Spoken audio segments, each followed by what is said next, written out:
We are back on It's Always Game Day in Cincinnati, a little post-game edition. Lindsay, Patterson, Mike Santagata. Mike, what's up?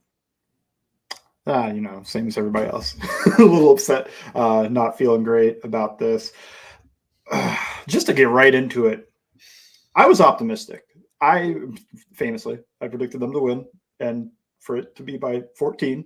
So I don't know where to go from here. This Rams team that they're going to play next week, they look good. They look Like really good. we'll see if they fall apart or anything, but right now they are, I believe, tied 17-17 with San Francisco. I was just watching it before I came up here, thinking like, okay, well, yeah, tied 17-17, and the 49ers are punting on a 4th and 7 right now. But that team looks legit. If you can hang with San Francisco, you can hang with anybody. I had this down as one of their wins in my mind early on. It's like, okay, they'll win that game. I mean, I can't name 5 Rams defenders. Well, they're playing well. Yeah. I've lost optimism and confidence, and there's a lot that goes into why, but they lost today at home to a Ravens team that was missing their starting center, who's probably their second or third best offensive lineman, their left tackle, who is probably their best offensive lineman. In the game, they lost their third wide receiver. Some could say second. He was doing better than Bateman in this game. Beckham set him down. Lost their most explosive running back, a guy that can create plays for them in the run and pass game. And then that's just on offense. On the defensive side, they were down their number one best corner, the only guy that can hang with the Bengals wide receivers. Their one of their real good safeties. I still think he's the best, even if Kyle Hamilton's making some waves. I still think that Marcus Williams probably their best safety, and they were down.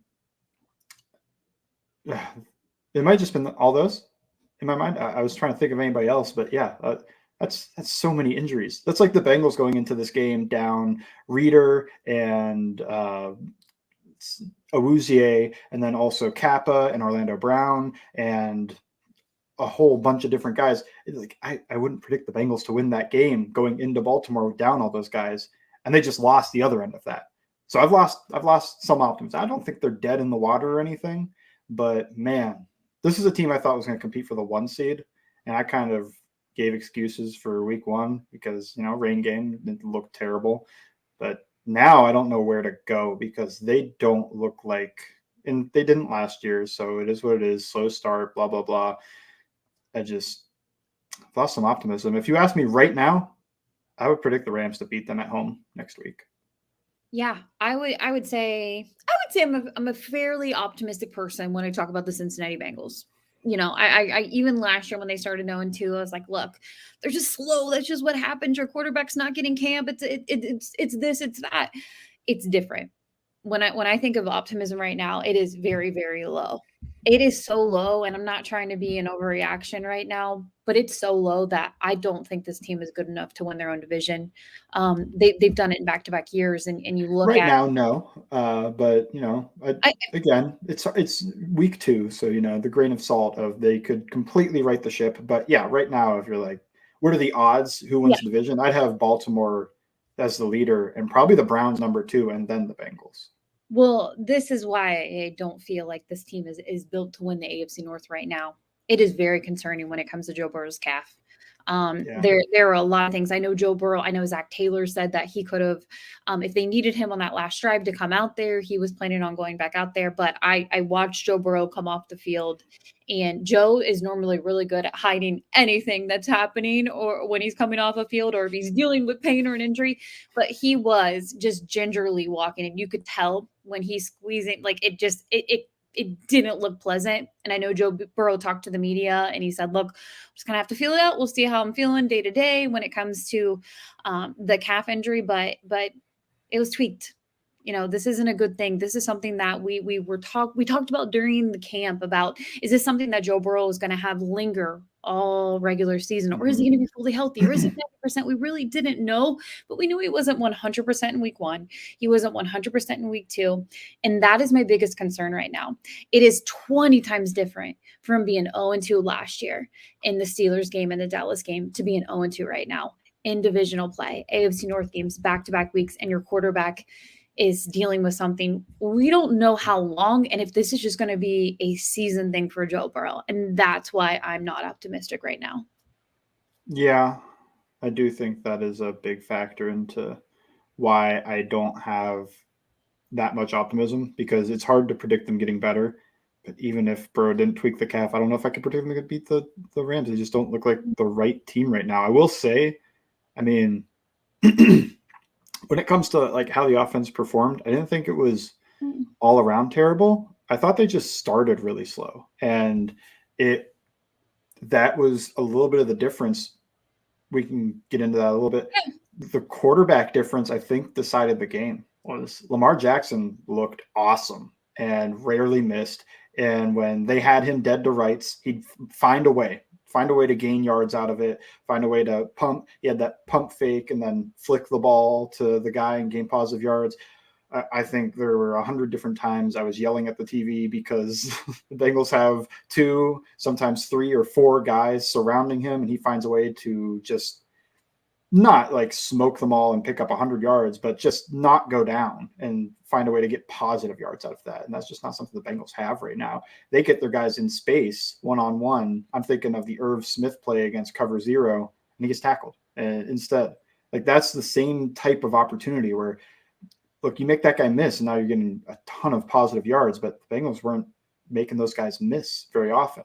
So that was an issue. I thought Lamar was better than Burrow in this game, and that could be calf related. It could just be that he was better in this game. I have him in my mind similar to your quarterback. Like, there's Mahomes kind of by himself at number 1, and then you got Josh Allen and Justin Herbert, but also Joe Burrow and Lamar Jackson. That's not in order or anything.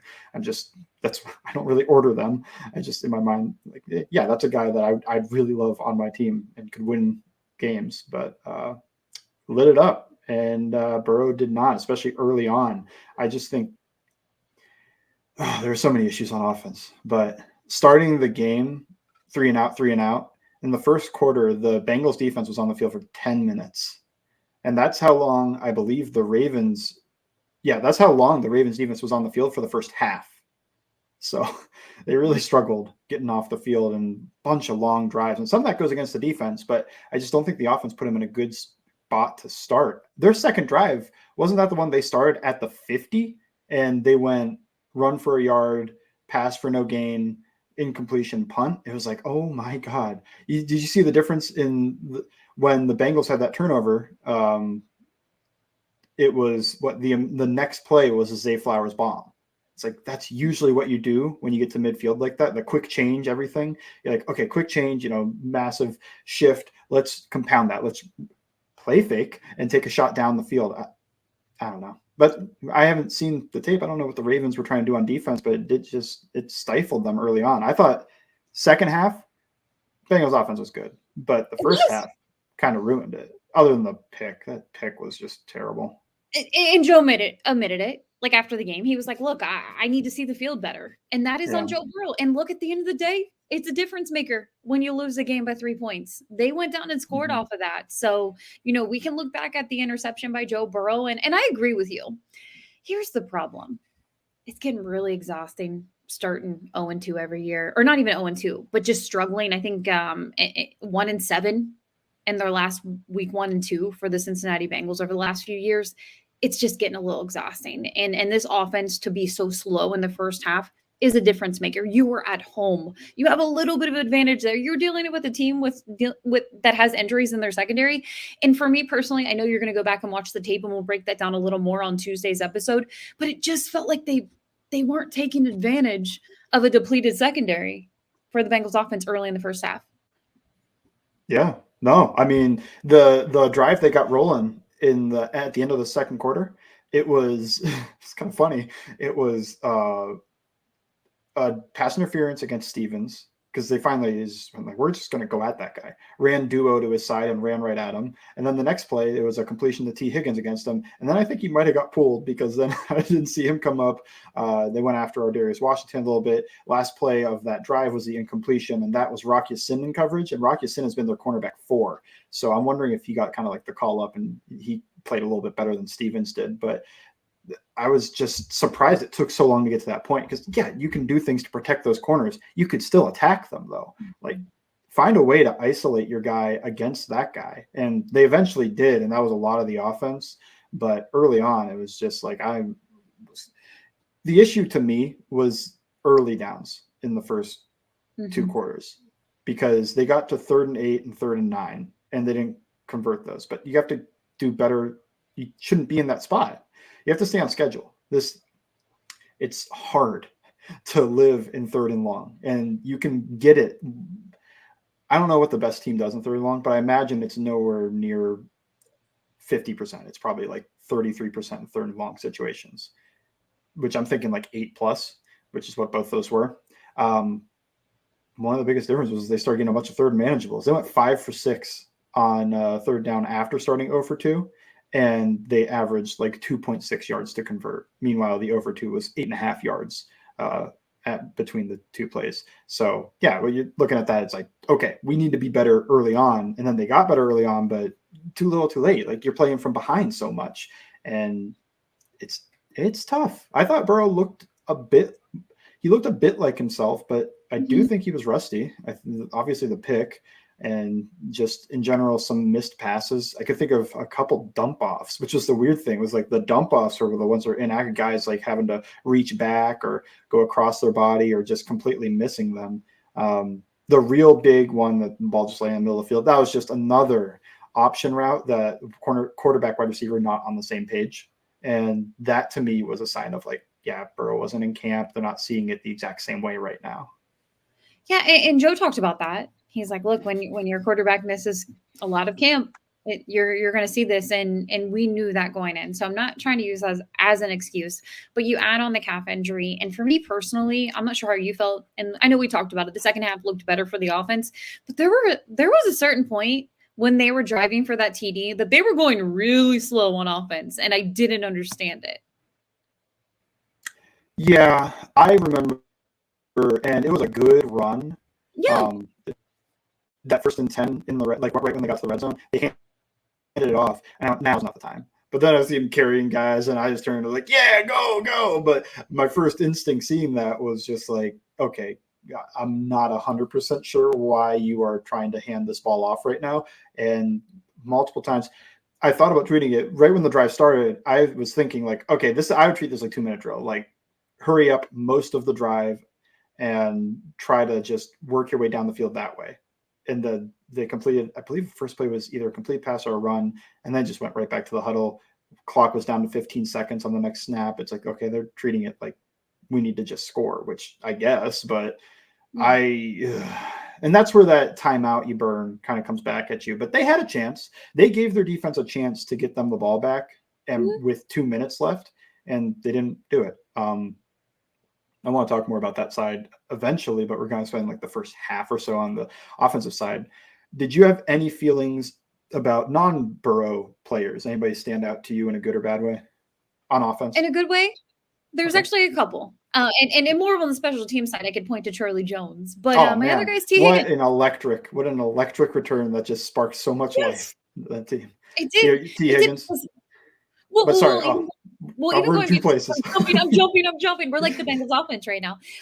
But even kind of going back to Charlie Jones, I agree with you. It was a spark, because all we heard during preseason, during his first game, people wrote his career off, just like he was gone. Everybody else that didn't play super well in the preseason. Yeah, so it was good to see that, and you hope to see that out of your special teams, because special teams was a struggle last week.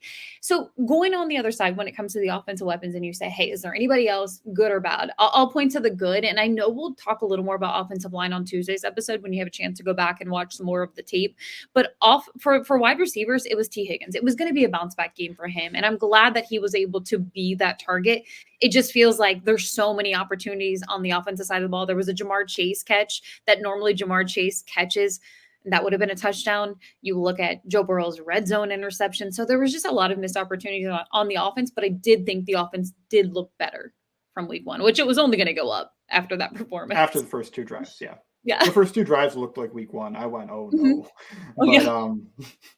Yep.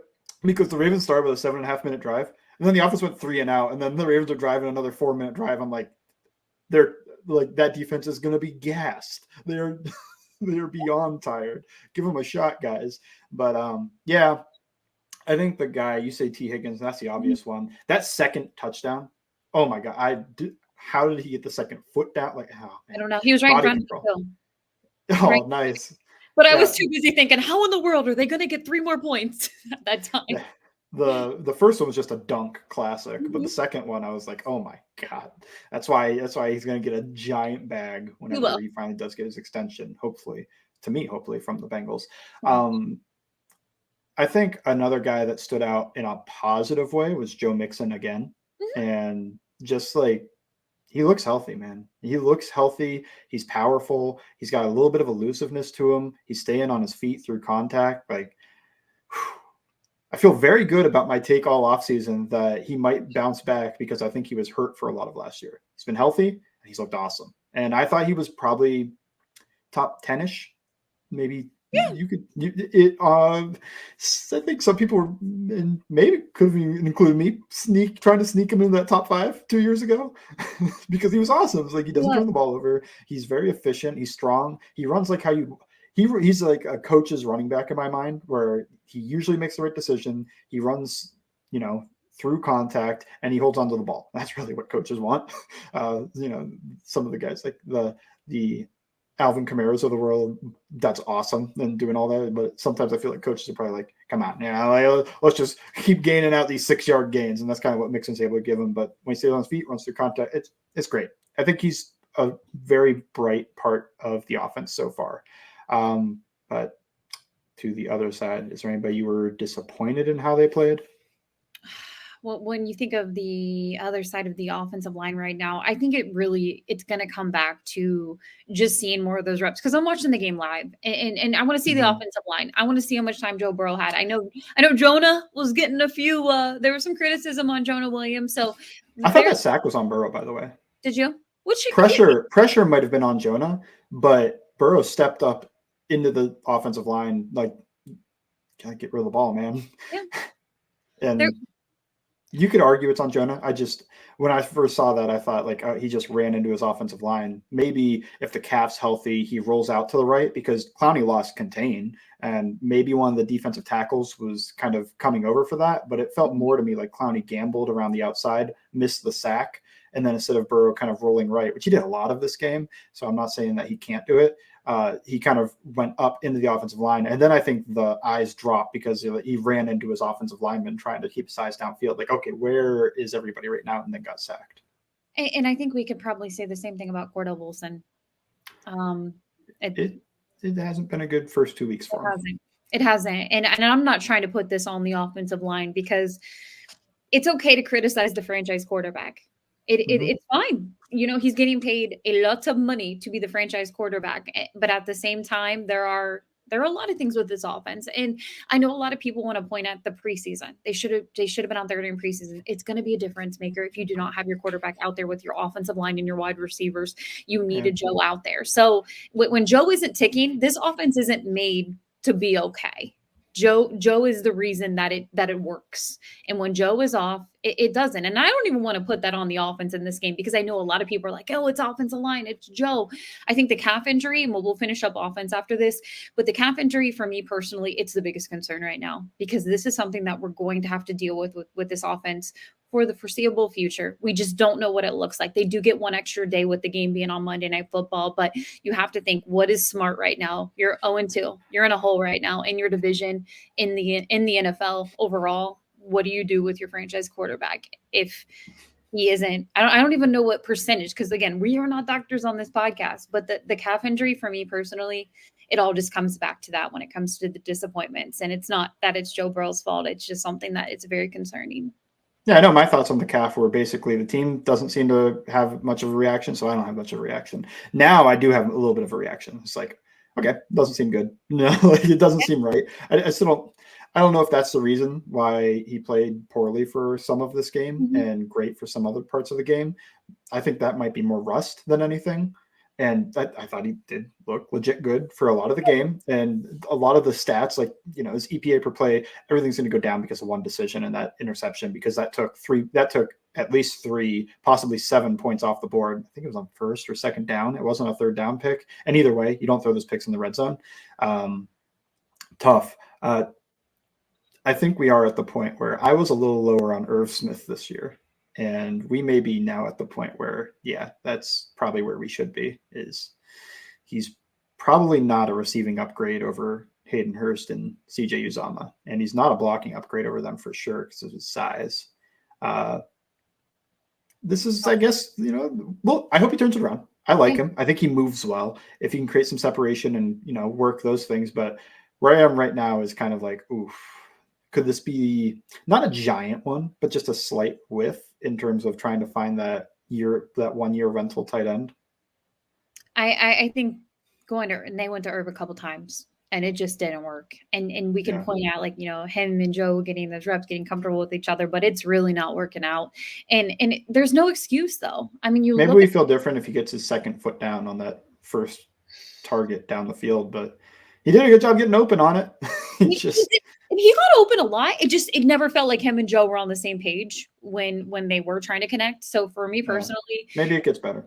Maybe it gets better. And it's been underwhelming right now. And look, I'm not trying to be like, season's over, they're not going to be. And I did say, I'm like, I don't really think they can win the NFC North right now. But hey, look, that's my reaction right now because it isn't the same as last year.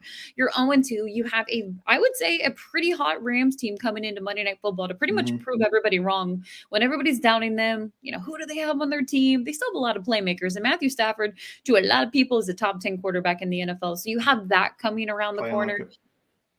He is. So offensive wise, we'll stay there. We'll flip over to the defensive side right now. But look, it's okay to criticize Lou. It's okay to criticize the defense because we can do that with the franchise quarterback on the offensive side.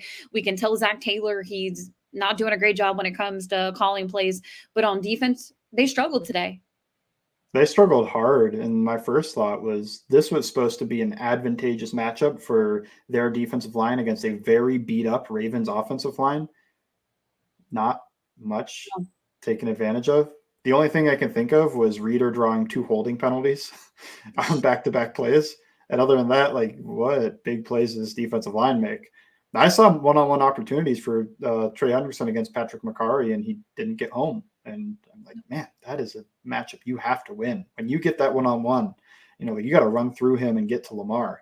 And maybe watching it back, it'll be something like, well, Lamar, he did affect Lamar, but Lamar was just, got out of that and ran for 5 yards or 10 yards or something because he seemed to do that a lot this game. Or maybe just went and made a play out of structure. But my first thought watching was, oh, that wasn't great. And then to go with it, there was, the run game for the Ravens. Every short yardage situation felt like they were just going to be able to mow them over and pick it up. Every early down, this Ravens offense was rarely in 3rd and long because they stayed on schedule and they ran the ball down their throats on early downs. It's tough. Like, that was the most disappointing thing for me. Yeah. I think everybody is available for criticism. I think in this game, it's hard to find guys who played well because I can think of plays from every single guy. I'm like, man, I didn't like that. At all the corners. And I feel like I feel like this fan base doesn't keep the same energy for some guys as they do others, because anytime Nick Scott missed a tackle or was near a play that got thrown to a guy around him, it was like, he's trash, get him off the field. Came to the brick, got toasted today. He did. He had a holding penalty, 2 holding penalties, right? One was Odell doing his thing, so I'll let that slide. Still had a different one. He had another holding penalty that was absolutely legit against Zay Flowers. Got toasted down the field by Zay Flowers.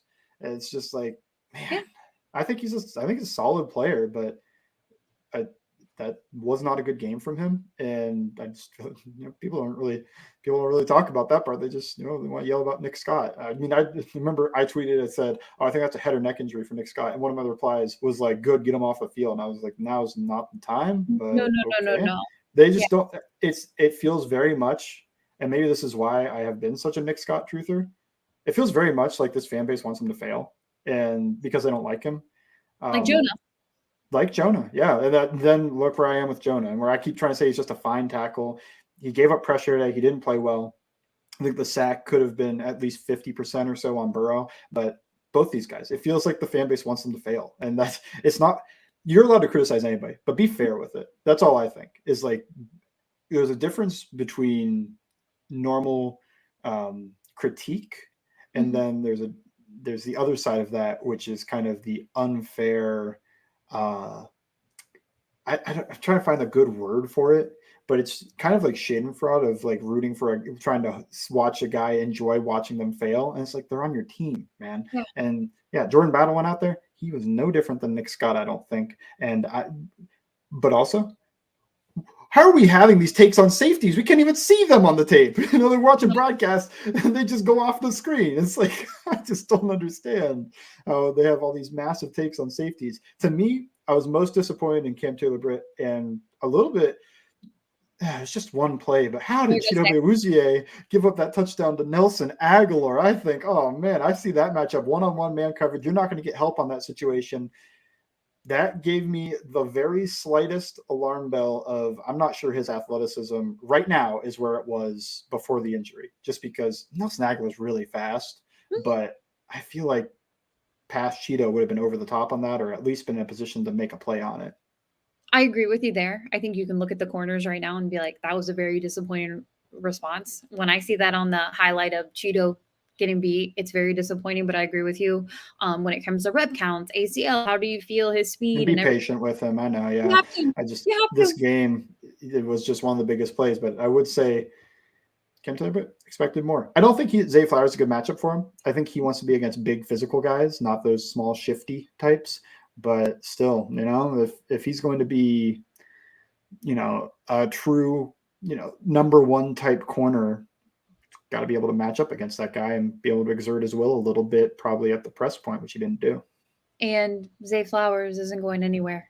He's there for at least 4 or 5 more years, at least. So that's a matchup you're going to see, you're going to see often, obviously, but kind of just saying with the defense right now, and you can correct me if I'm wrong. And again, this is a reaction right after the game and you're watching the game live. You'll go back, you'll watch the tape, but defensively, we talked about the pressure getting to Lamar and they really struggled. I felt like there was an opportunity the last drive the Baltimore Ravens had for Sam Hubbard to go home and at least stop him on the 3-yard.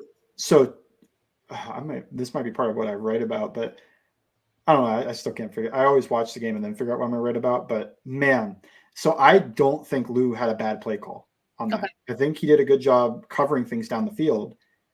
What they ran, I don't know the exact play they ran because you can't see down the field. But it was definitely a spy. Like I've seen some people say, like, how do you not have a spy on Lamar in that situation? The spy was Wilson. And the first thing Lamar did on that play was kind of start to run to his left, and Wilson crashed hard. Like he's coming down, like I'm going to go sack him.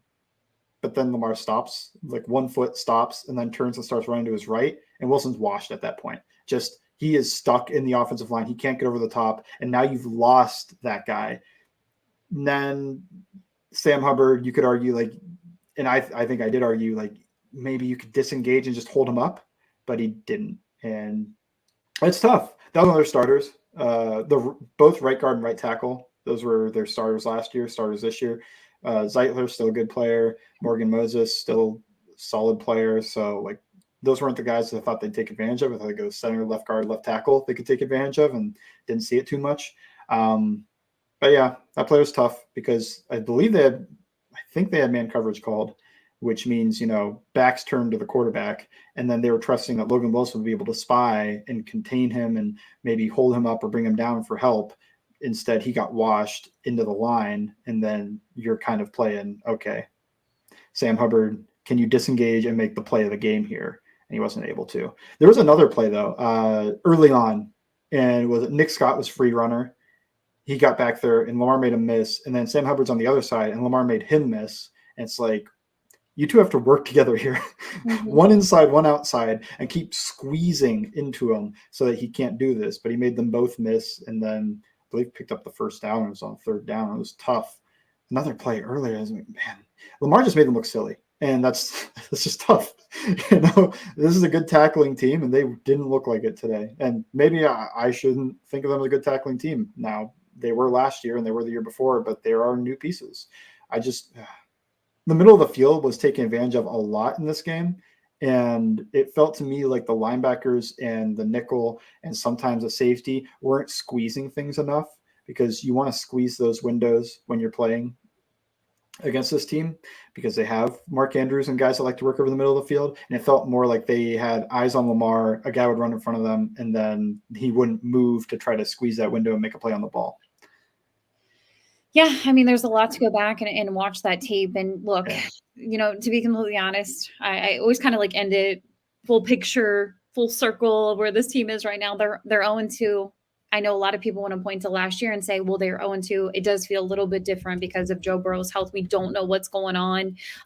Joe talked after. It's just going to see how it feels day to day. It's going to be a 1 day extra longer week for the Cincinnati Bengals because they do have Monday Night Football. But the biggest thing right now is you got to look in your mirror. It doesn't get easier for you. You have a Rams team coming to town, a Titans team who's currently rolling right now. They beat now. the Chargers. They did. So yeah. I mean, it isn't. It is. I mean, it sounds silly, and I know people are like, "Oh, we understand," but it's hard to win in the NFL.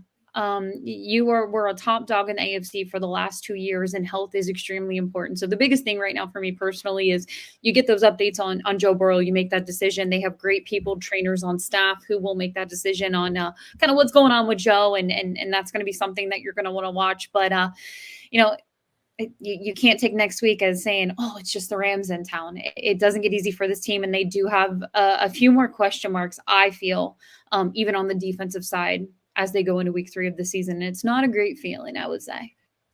Yep. Last point for me is 4 winnable games coming up. I know this Rams team is good, and I said at the top I would probably pick them if they played tomorrow. I'd pick the Rams over the Bengals just because of Burrow's calf and how the Bengals have started this year. Yeah. They're legit, but if you can beat them, I mean, you got the Titans who are sneaky. I think I've always thought of them as kind of sneaky. Mike Vrabel's always going to be in it. But then the Cardinals and the Seahawks. The Seahawks are also a solid team. I believe they either beat or kept up with the Lions today. Can't remember. They won in overtime. Oh, okay, there we go. Okay, so none of these teams are bad, but these are winnable games for a team if this Bengals team is what we think it is. These are winnable games. Can you go 3 out of 4? Because if you are less than 3-3, and then your next 2 games are San Francisco and Buffalo after that, that's hard. That is not an easy.